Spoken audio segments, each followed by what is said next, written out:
Bienvenidos, doctores. ¿Cómo les va? Muy buenas noches. Gracias por compartir con nosotros esta velada. Muchas gracias, bienvenidos igual. Muchas gracias. Buenas noches. Voy a pasar a presentar al doctor José Manuel Aguilera de México. Él es médico especialista en cirugía ortopédica, reconstrucción articular de cadera y rodilla, expresidente del Consejo Mexicano de Ortopedia y Traumatología, profesor titular de la Universidad Nacional Autónoma de México, en el curso de posgrado en ortopedia con sede en el Instituto Nacional de Rehabilitación. También es miembro de la American Academy of Orthopedic Surgeons. Doctor, muy bienvenido. Muchas gracias. Es un placer estar aquí con ustedes, aunque sea de manera virtual. Y es un placer además compartir este foro con la doctora Martineau. En esta primera parte me corresponde a mí hablar sobre algunos aspectos en la introducción de los problemas musculoesqueléticos en aquellos pacientes que padecen o que padecieron la enfermedad de COVID-19. Y hemos titulado esta parte como ¿qué sigue después de la infección?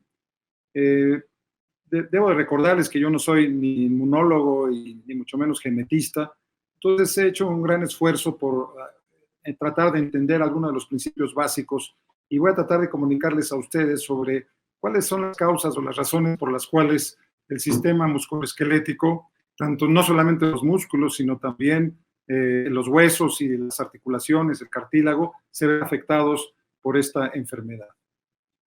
A manera de introducción, entonces, la enfermedad por coronavirus en el 2019 se considera una pandemia que está asociada a un síndrome respiratorio agudo y que afecta directamente de primera intención o en forma primaria del sistema respiratorio.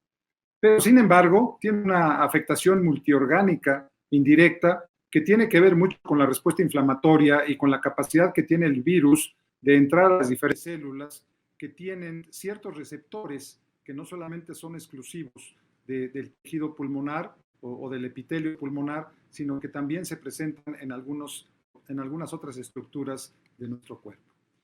Desde el punto de vista sintomático, bueno, a pesar de que se considera que la enfermedad puede ser leve a moderada en el 80% de los casos, se considera grave en el 20% de los casos. Pero si esto lo multiplicamos por el número de enfermos que se contaminan por este virus, pues entonces el número de casos llega a ser muy importante. Se consideran que son críticos el 6% de los pacientes que tienen esta enfermedad y severos el 14%. Aquí viene un punto también que se está resaltando en la actualidad, ahora que se supone que estamos ya en la parte final de la pandemia, que hay otras cepas de coronavirus que también infectan a los humanos y que puede haber algunas otras variantes o mutaciones que pueden empezarse a presentar. El patrón genético, entonces, es un aspecto que nosotros como médicos debemos de entender. Existe un alto grado de homología entre las secuencias genéticas del SARS-CoV-1 y el SARS-CoV-2 y una gran similitud en el interactoma viral. Esto quiere decir que hay muchas posibilidades de que algunos receptores en nuestras células, a través de ciertas proteinasas, puedan entrar con mucha facilidad a nuestro cuerpo. Tiene que haber algunos factores genéticos que lo permitan, pero en muchos pacientes que tienen sobre todo manifestaciones graves de esta enfermedad, hay una correlación entre lo que puede ser la secuencia genética del virus y la secuencia genética propiamente de la célula que está siendo afectada por este virus. Entonces, el SARS-CoV-1 y el SARS-CoV-2 entran en las células a través del receptor de la enzima convertidora de angiotensina 2, utilizando la serina proteasa, que ayudan a que se pueda empatar básicamente la entrada de este virus a la célula. Después de la unión al receptor, la escisión proteolítica de la proteína S viral expone una señal del péptido de fusión que permite la mezcla de membranas virales y humanas y la liberación del ARN viral en el citoplasma. O sea, empieza la reproducción del virus, no solamente intracelular, sino empieza ya a salir a las células vecinas con el afán de cambiar todo este patrón genético de cada una de las células. Hay unos puntos importantes, por ejemplo, esta TMPRRS2, que es la proteasa transmembrana serina 2, que tiene ciertas características comunes en diferentes células de nuestro cuerpo como vamos a ver más adelante. Entonces, la infección viral de las células puede conducir a la producción de más virus y puede alterar gravemente las funciones celulares fundamentales y conducir a una eventual apoptosis. ¿Qué es la apoptosis? La apoptosis es la muerte celular programada.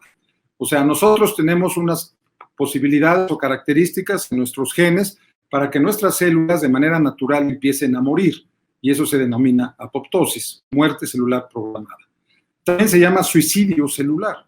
Sin embargo, el virus puede propiciar que estas células se adelanten en este proceso apoptótico o empiecen a producirse una destrucción propiamente de las células. Estas células apoptóticas, entonces, contribuyen a la disfunción a nivel del tejido, también pueden amplificar la inflamación local. Y esto va generando una respuesta inflamatoria y obviamente un deterioro progresivo de la calidad de las células y obviamente de los órganos afectados por esta enfermedad. Considerando que es una afectación multiorgánica, entonces sí tenemos afectación musculoesquelética. Los datos epidemiológicos de la pandemia de SARS del 2002 al 2004 identificaron dolor a nivel de los músculos, mialgias, disfunción muscular, osteoporosis y osteonecrosis. O sea, afecta también las células endoteliales, las células de los vasos sanguíneos microscópicos a nivel de lo que es el canal medular, que puede llevarnos también a una osteonecrosis. Como secuelas comunes de estos pacientes, entonces, en formas moderadas y graves, se pueden presentar estos síntomas.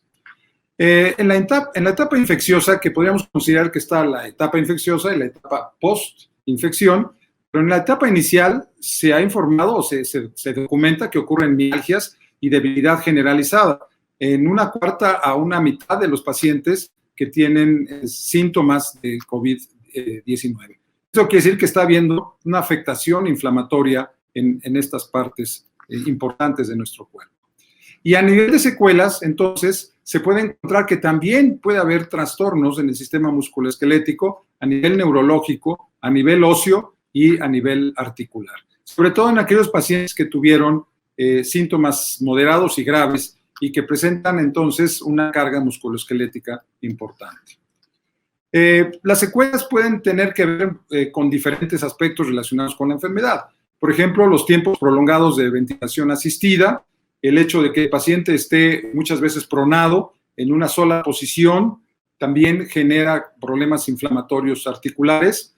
Los problemas inflamatorios propiamente generados por el virus aumentan la actividad proinflamatoria y generan una inflamación sistémica multiorgánica que aumentan la fragilidad muscular y la fragilidad ósea.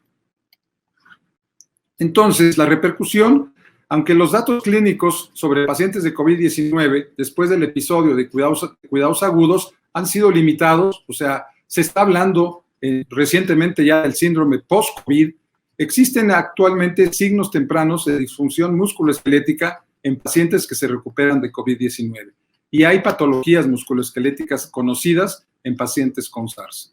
Nosotros vemos en este dibujo, a su derecha en la parte inferior, cómo el virus también impacta uno de los órganos blancos, podríamos decir muchas veces de manera secundaria, pero también de manera primaria en las articulaciones, produciendo dolor a nivel articular, disminución de la calidad de los huesos, osteonecrosis y condrolisis. Además, la afectación que puede haber a nivel muscular, como la atrofia, las mialgias y además la fatiga. Hay algunos receptores que son importantes, como ya platicábamos un poquito sobre las características que tienen los virus.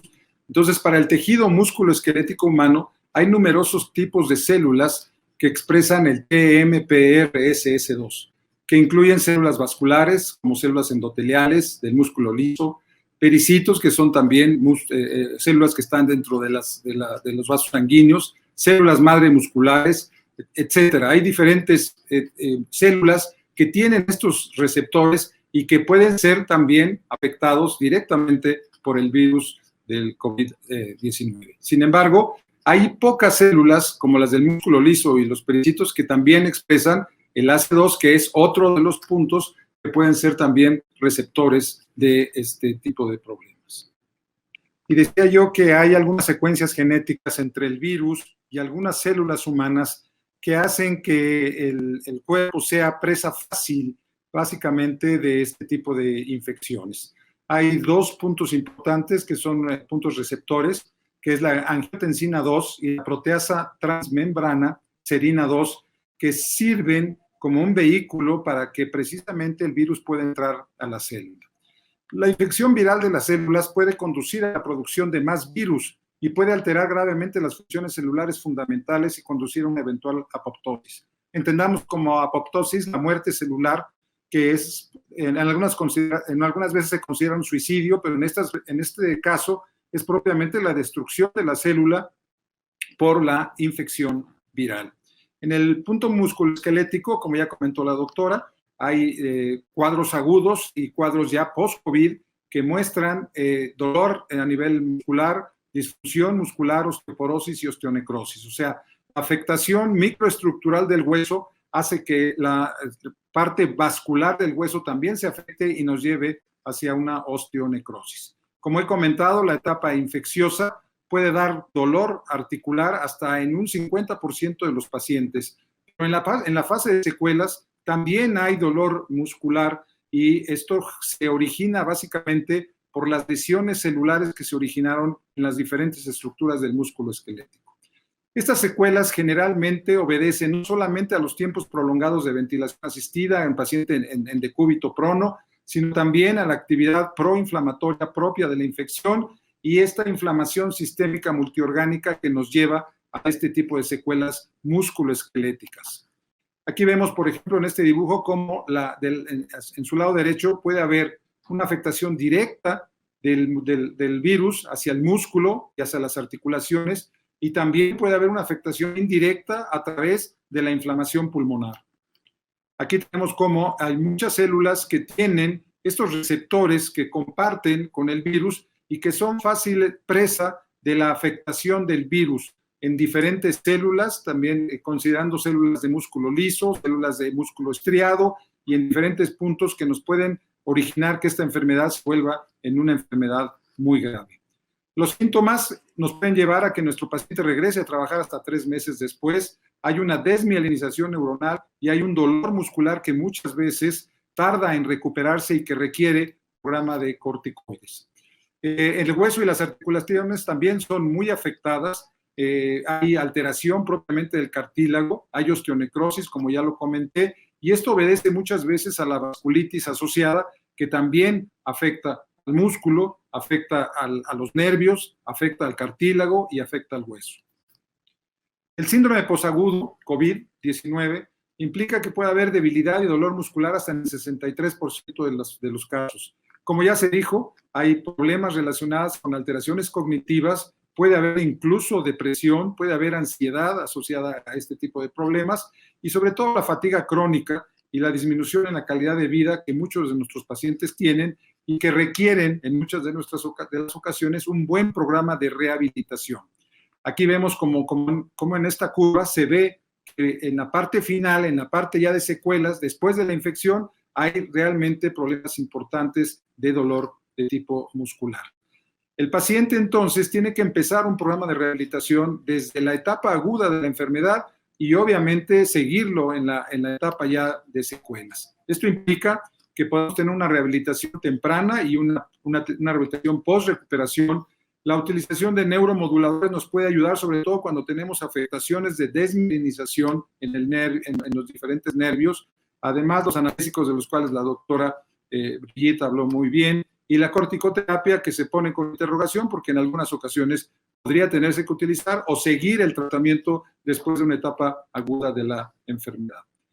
Esos son los artículos que yo tuve para poderlos estar consultando en relación a esto. Cada vez hay más artículos relacionados con el síndrome post-COVID y esto es importante que nosotros lo sepamos porque tenemos muchos casos relacionados con este problema. En resumen, entonces, el COVID en su fase de secuelas deja problemas en diferentes órganos del cuerpo. Falta comprender mejor el comportamiento en fases, tanto en la aguda y en la subaguda, para que podamos entender qué va a pasar en esta fase crónica.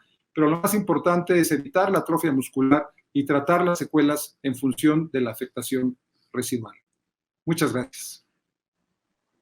Muchísimas gracias, doctor. Ha sido usted muy amable. La doctora Brigitte Martineau es anestesióloga especialista en terapia del dolor, profesora del posgrado de anestesiología, Pontífica Universidad Católica del Ecuador, Quito, expresidenta de la Sociedad Ecuatoriana para el Estudio y Tratamiento del Dolor, miembro Sociedad Americana de Anestesiología y la Sociedad Americana de Anestesia Regional y Medicina del Dolor. Yo voy a hablar más bien lo que es el manejo del dolor post-COVID. Es un asunto un poco complejo porque no es solamente en esta época de pandemia quienes los que se infectan de COVID, los que están sufriendo las consecuencias de esta enfermedad, sino también aquellas personas que ya de por sí tienen dolor crónico, que se han visto envueltas en todo este lío de la pandemia, de las restricciones de salida, de las cuarentenas e incluso de las modificaciones que debemos hacer con los cuidados de los medicamentos que ellos están tomando y cuál es su posibilidad de estar expuestos a esta nueva infección. Pues bien, todos sabemos que el dolor es una experiencia sensorial y emocional que bien desagradable, que nos da un signo de alerta de que algo está sucediendo.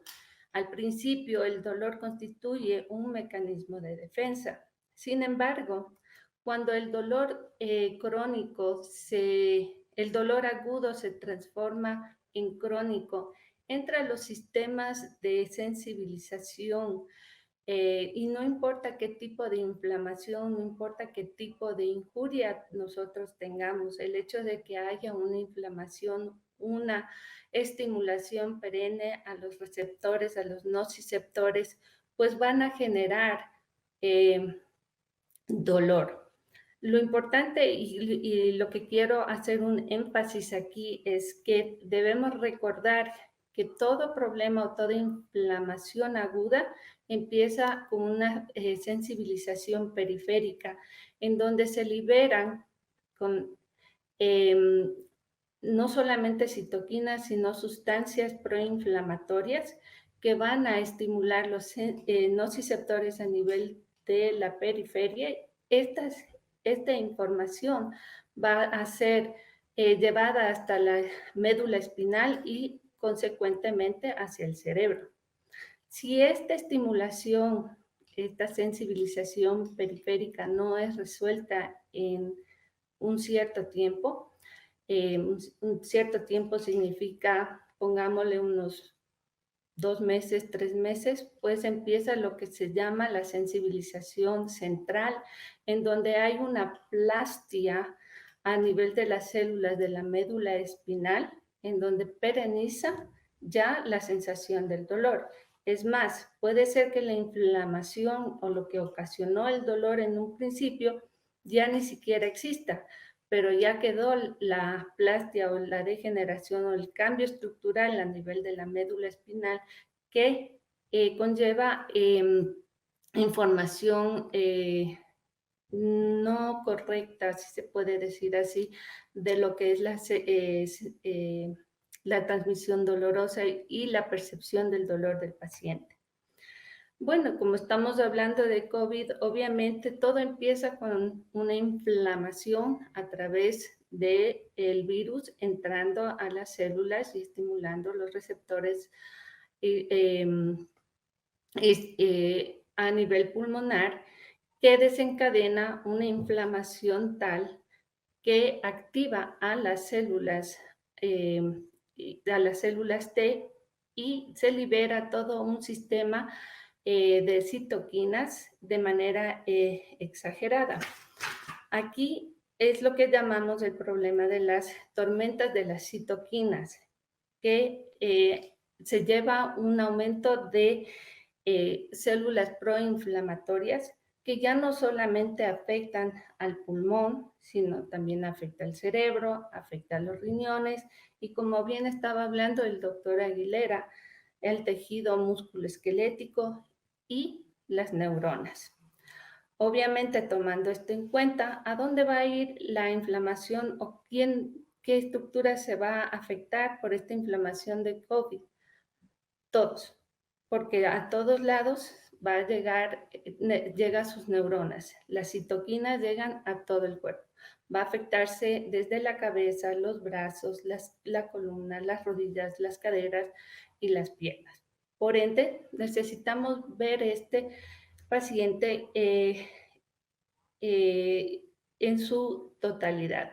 O sea, no es solamente su afectación pulmonar, es su afectación musculoesquelética en el sentido que hay neuropatías, hay artralgias, hay el dolor muscular per se.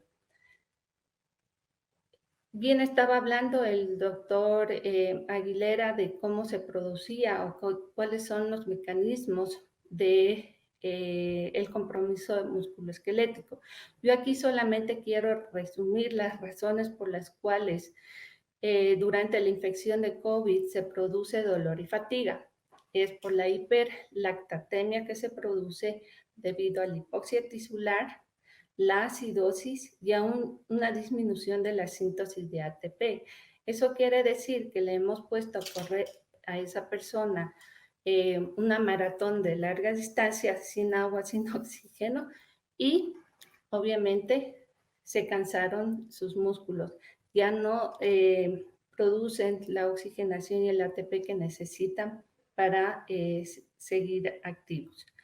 Igualmente, ¿cómo hay o qué prevalencia del compromiso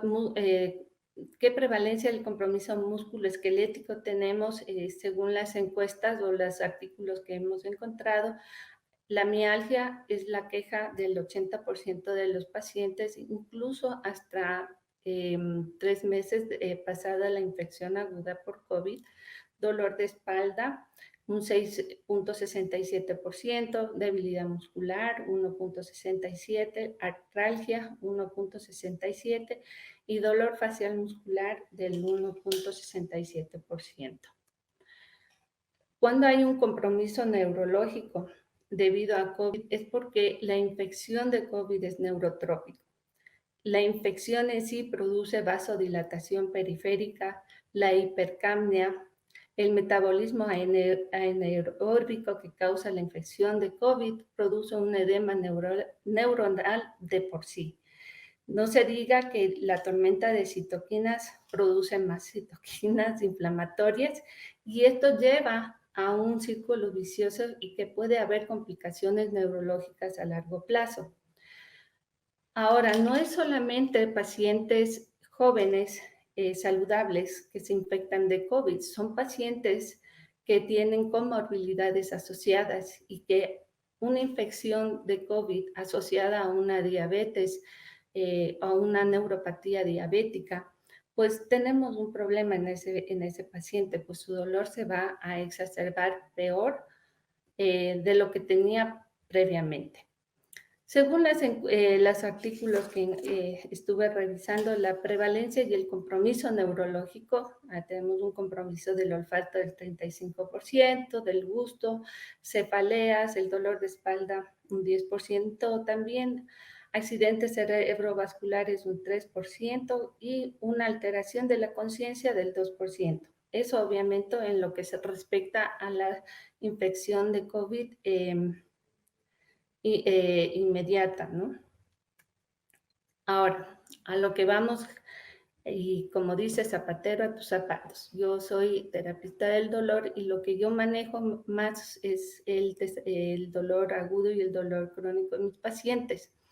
Hay que pensar cómo y por qué este paciente que está infectado de COVID va a desarrollar o puede desarrollar dolor crónico.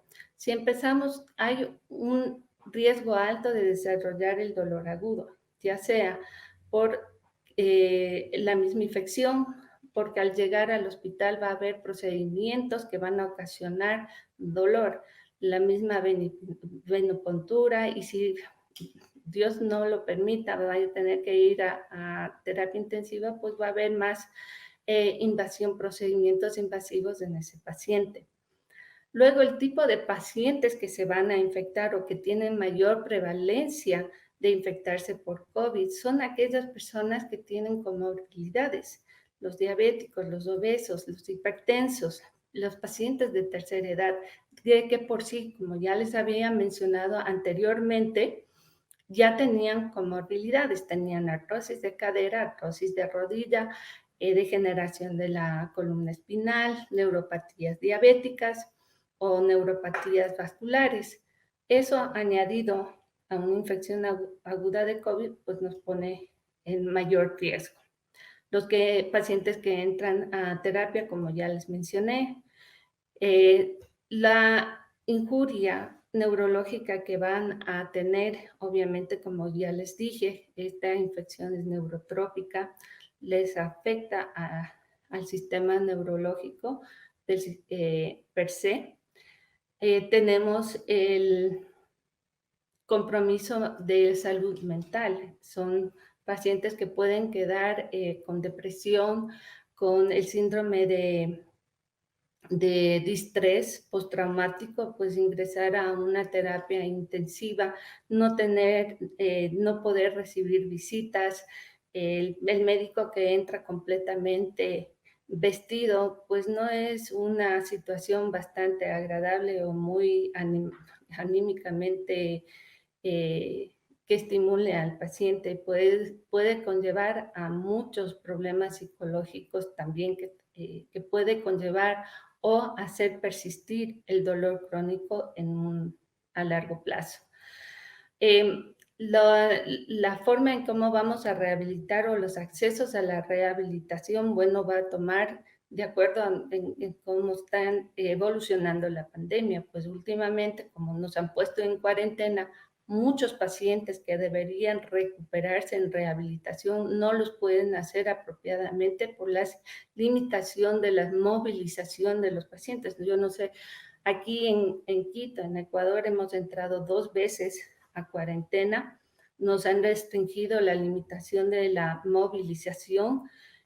Para que puedan venir los pacientes de la consulta había que solicitar un permiso a la agencia metropolitana del tránsito, había que mandarles las autorizaciones. Algunos pacientes mayores de edad no manejan computadora, así que no podían recibir sus recetas o sus pedidos. Es un problema social, básicamente, que hemos incurrido con esto de la pandemia.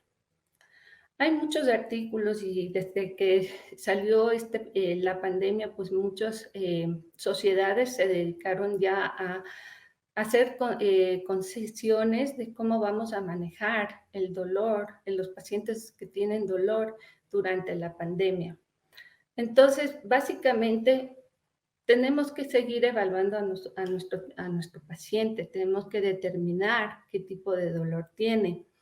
Hay que evaluar la severidad, tenemos que evaluar la discapacidad funcional.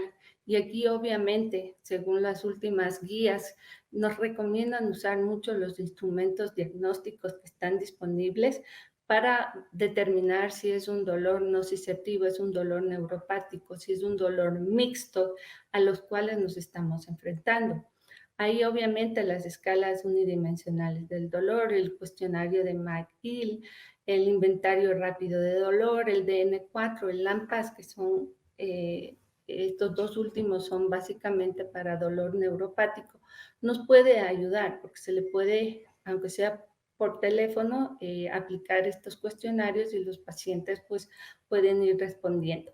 Adicionalmente, habrán pacientes que podemos manejarles vía telemedicina, pero otros no, otros nos va a tocar examinarlos para poder determinar el área de dolor y qué tipo de tratamiento les vamos a ofrecer y qué tan urgente necesita cierto tipo de procedimientos invasivos si es que lo van a requerir.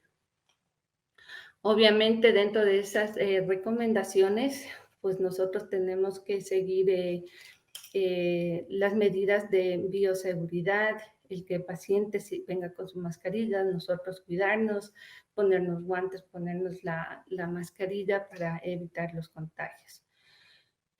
Una vez más, solo quiero con este slide hacerle acuerdo que tenemos problemas relacionados con el COVID que no tiene nada que no tiene que ver propio con la enfermedad, sino con el ambiente psicosocial y económico que estamos viviendo, que sí se toma en cuenta porque es en el aspecto del manejo del dolor, especialmente el dolor crónico, tiene un peso muy importante. Si yo no diría que el 50%, puede ser incluso hasta más. Uno, depende mucho de las cuarentenas impuestas de los gobiernos. Esperemos que con la vacuna ya esas cuarentenas dejen de ser tan frecuentes. No sé, aquí estamos todavía en fase 1, casi fase de vacunación, nos falta un montón. El aumento significativo de la inactividad de los pacientes por estas cuarentenas o por el miedo de salir y contagiarse nuevamente, o aquellos que no se han contagiado, pero que han tenido comorbilidades y que dependían de salir a sus fisioterapias, a coger su medicación, pues ya no tienen esa actividad que tenían antes. A los que caminaban afuera, ya no salen a caminar afuera. Si viven en departamentos, ¿a dónde van a hacer sus ejercicios o mantenerse activamente? Los problemas mentales de depresión, de ansiedad, se han visto acumulados y básicamente en este tiempo yo sí he notado que la depresión y la ansiedad ha subido drásticamente en mis pacientes de dolor crónico. No se diga peor la ansiedad de aquellas personas que ya sufrieron COVID asociada a sus problemas de comorbilidad. La inmunosupresión. Hay pacientes crónicos que están tomando corticoides, que están tomando opioides a largo de liberación prolongada. Su compromiso inmunológico es importante. Son un grupo de riesgo para enfermarse o contraer la enfermedad con mayor facilidad. Pero tampoco podemos retirarles de golpe y decirle, mira, te vas a contagiar de COVID y yo te quito el parche de buprenorfina. No se puede. Tenemos que crear mecanismos de comunicación y de supervisión hacia el paciente para tratar de que se mantenga de la mejor manera durante este tiempo. Y obviamente tenemos un exceso de uso de imágenes porque al mínimo dolor como no se puede o estamos limitados a examinar al paciente, espero que en los próximos meses eso cambie, pero todo es radiografía, tomografía, resonancia magnética y ni siquiera hemos tenido la posibilidad de examinar a nuestros pacientes. Bien, cambiando ya, viendo todo este contexto, las consideraciones del manejo farmacológico del dolor de los pacientes con síndrome de post-COVID es el que sigue. La primera recomendación, utilizar acetaminofén o paracetamol. Sucede que el acetaminofén y el paracetamol está indicado para el dolor leve a moderado, ¿sí? Ya especialmente musculoesquelético, no nociceptivo.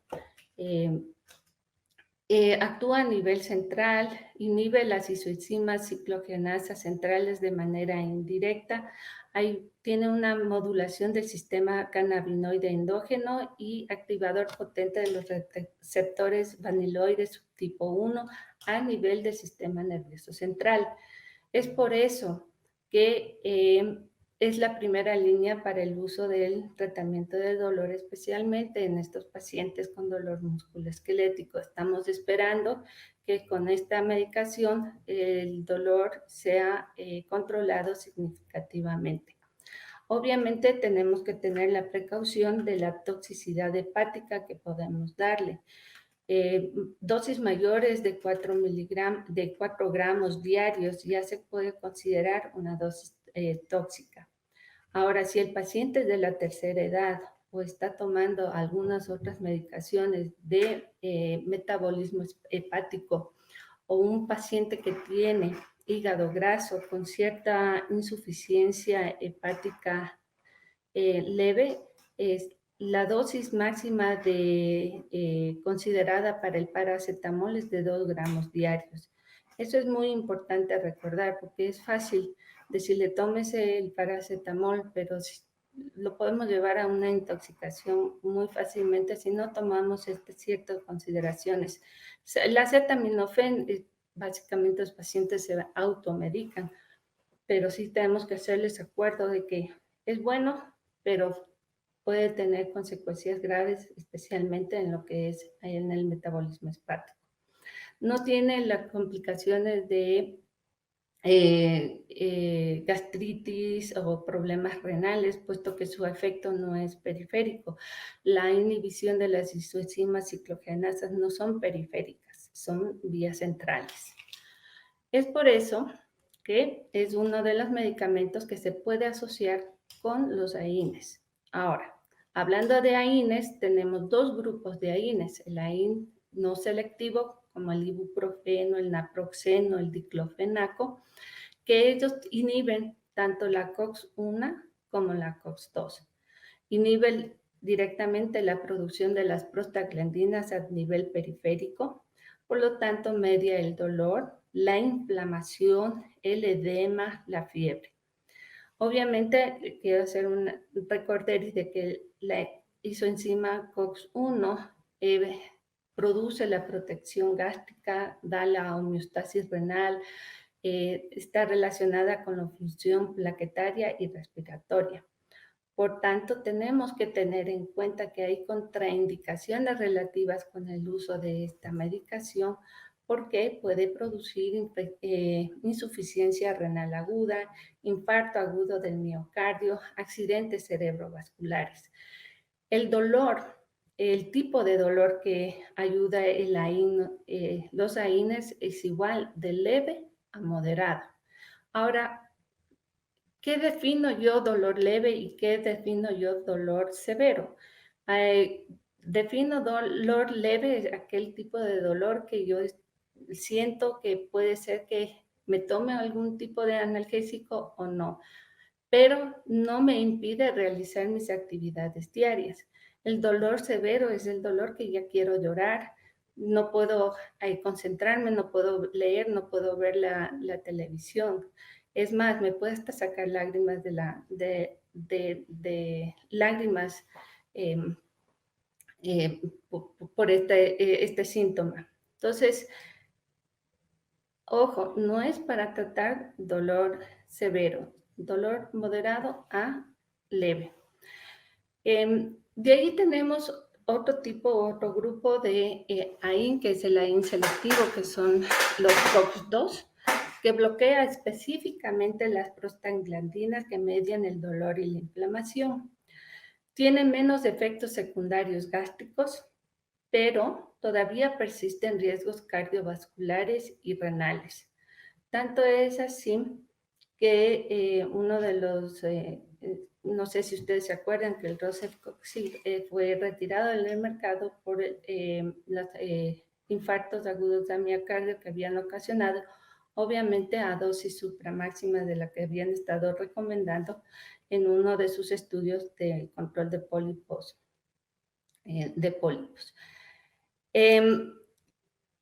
¿Cómo vamos a manejar el AIN y el síndrome de COVID o post-COVID? Se supone que son antiinflamatorios y que median o que disminuyen la inflamación y el edema. Se supondría o se entendería que dándole un AIN, pues controlaríamos bastante lo que sería la tormenta de citoquinas, pero resulta que no la hemos entendido por completo a esta tormenta de citoquinas. Como es una respuesta exagerada, pues no hay un control completo de todas las citoquinas proinflamatorias que se ha dado. Entonces, lo que se ha postulado se postuló a un comienzo, ustedes saben que hubo todo un tipo de de propuestas el uso de AINES, el corticoide, de la hidrocloroquina, incluso la pobre hidrocloroquina casi se terminó del mercado para manejar la inflamación,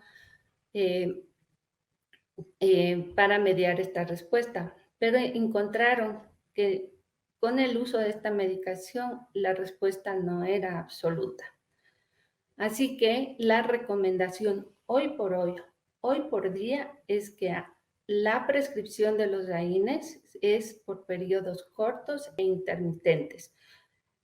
Pero si el paciente estaba tomando AINES antes de su enfermedad, antes de contraer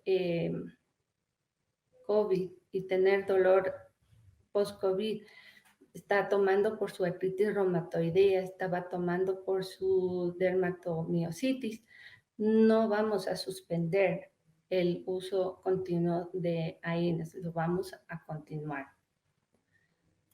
Otra de las medicaciones que tiene que en el uso o en el manejo del dolor son los opioides. Aquí el opioide en lo que es el dolor post-COVID, obviamente dentro de lo que es la infección aguda, nos toca ser muy cuidadosos por el compromiso respiratorio.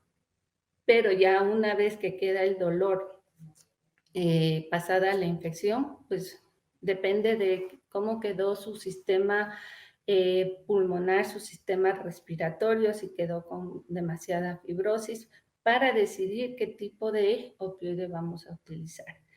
El opioide se lo tiene que dar o nos toca darlos para tratar el dolor moderado a severo. Cuando lo podemos dar cuando hay dolor nociceptivo como dolor neuropático. Y todas las moléculas que tenemos o todas las moléculas conocidas comparten sus efectos secundarios. O sea, este no es el momento de hablar de todos los efectos secundarios de los opioides, pero sí los voy a mencionar algunos que tenemos que tener en consideración. El efecto opioide en el sistema inmune depende del tipo de opioide, de la dosis y de la inmunidad natural del paciente. Sabemos de por sí que los pacientes que ya son tolerantes al opioide se les ha relacionado con cierto tipo de frecuencia de neumonías porque su inmunidad está disminuida. El opioide inhibe la tos, ¿sí? Y por eso en los pacientes mayorcitos desarrollan neumonías en este sentido. El dolor, en cambio, por el otro lado, tenemos que el dolor severo también tiene un efecto inmunosupresivo. Entonces, estamos medio complicados con esto. ¿Cuál es la recomendación para estos pacientes con dolor severo? O sea, no podemos dejarle al paciente con dolor severo por más de que haya tenido su infección aguda. Si es un dolor severo, es un joven que ha desarrollado su dolor inmediato de la infección, pues lo podemos dar máximo unos 7 días de un opioide de acción corta, ¿sí? ¿Cuáles son los de acción corta? Yo espero que casi todos tengamos lo mismo. El tramadol, puede ser el tapentadol comprimido, puede ser la oxicodona, ¿sí? Puede ser incluso, esos los biorales, ¿no? Lo que es el manejo de manera en casa. Cuando se desarrolla dolor crónico en este ambiente, es preferible o recomiendan preferible utilizar buprenorfina. ¿Por qué la buprenorfina? Porque tiene la característica de tener una dosis tope para la depresión respiratoria. Entonces, en cierta manera me siento un poco más cómoda el administrar un opioide de liberación prolongada a un paciente que ha tenido problemas pulmonares, buprenorfina, un parche de buprenorfina, porque sé que es más difícil que desarrolle una depresión respiratoria. Ahora, no quiero decir que no la vayan a desarrollar, es más difícil. En medicina nada es del 100%. ¿Cuáles son las banderas rojas para cuando están con COVID? O sea, letargo, náusea, síntomas gastrointestinales. ¿Qué quiere decir con estas de banderas rojas? Si tengo a mis pacientes crónicos o que ya les he medicado este tipo de medicación de opioides de liberación prolongada, les tengo que decir que si hay un cambio en su estado de conciencia, si empiezan con náuseas, si tienen síntomas gastrointestinales o tienen que avisarnos porque nos toca cambiar o atenderlos, diagnosticar qué es lo que está pasando, pero no pueden dejar de decir, esta es una gripe y ya me va a pasar. O sea, son consideraciones muy importantes que tienen que tener.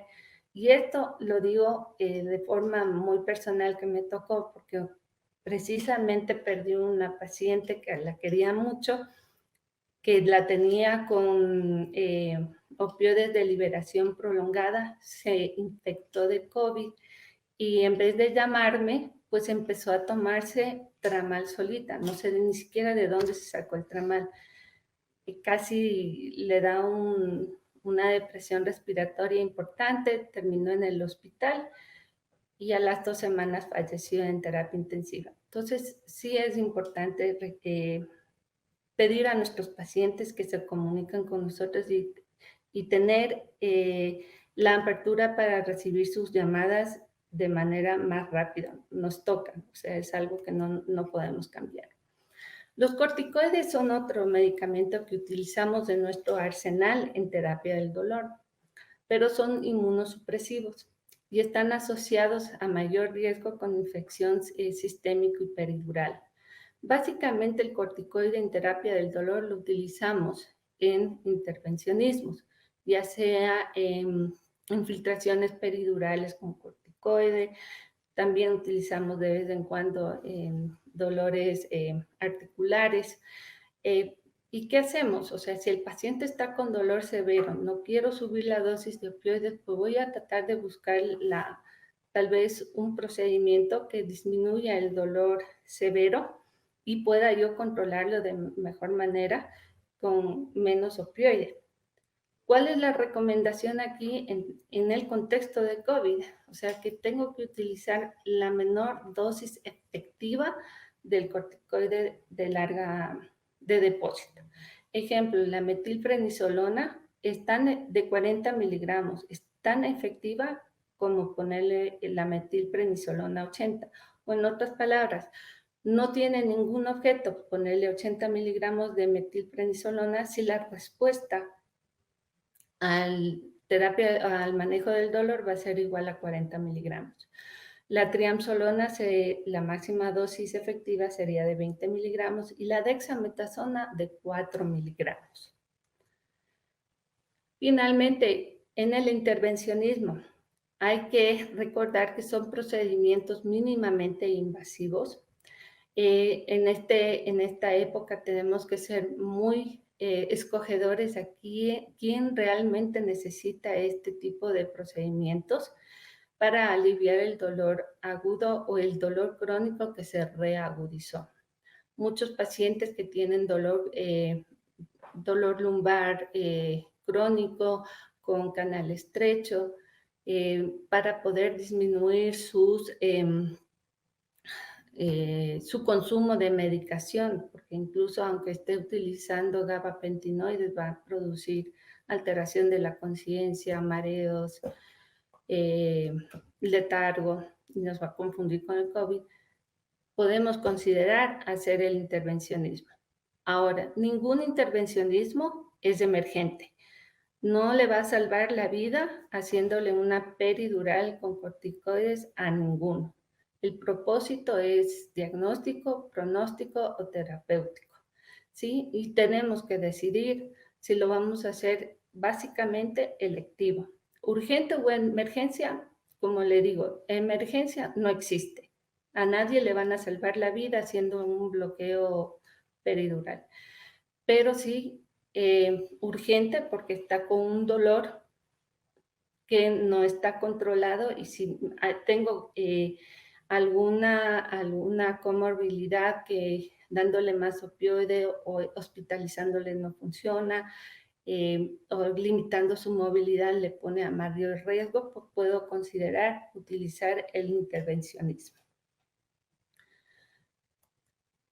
Y básicamente, esto no me voy a meter mucho porque creo que es parte del doctor Aguilera. Hay que considerar que en esta época tenemos que echar mano de la terapia del dolor no medicamentosa. La terapia física, el TENS, el láser, el electromagnetismo, el ejercicio aeróbico, va a ayudar mucho a la recuperación y al manejo del dolor, no solamente de los pacientes que están post-COVID, sino de aquellos pacientes que ya también tenían su dolor crónico anterior y que no queremos complicarlos más con el manejo convencional que estábamos acostumbrados a darles opioides a de liberación prolongada y estar subiendo sus dosis. Ahora nos toca restringirnos un poco más con mayor vigilancia y echar más a mano de las terapéuticas alternativas que hay. Bueno, con eso yo finalizo y gracias por su atención y estoy atenta a sus preguntas. Muchísimas gracias, doctora Martinó. Infelizmente, doctores, nos hemos quedado sin tiempo para poder hacer las preguntas en vivo, pero ya hemos tomado nota de todas ellas. Todas las preguntas que nos han hecho en el chat les serán reenviadas para ser respondidas en su debido momento. Gracias, doctor, y muy buenas noches. Buenas noches. Muchas gracias y una disculpa Gracias, nuevamente. doctores. Buenas noches.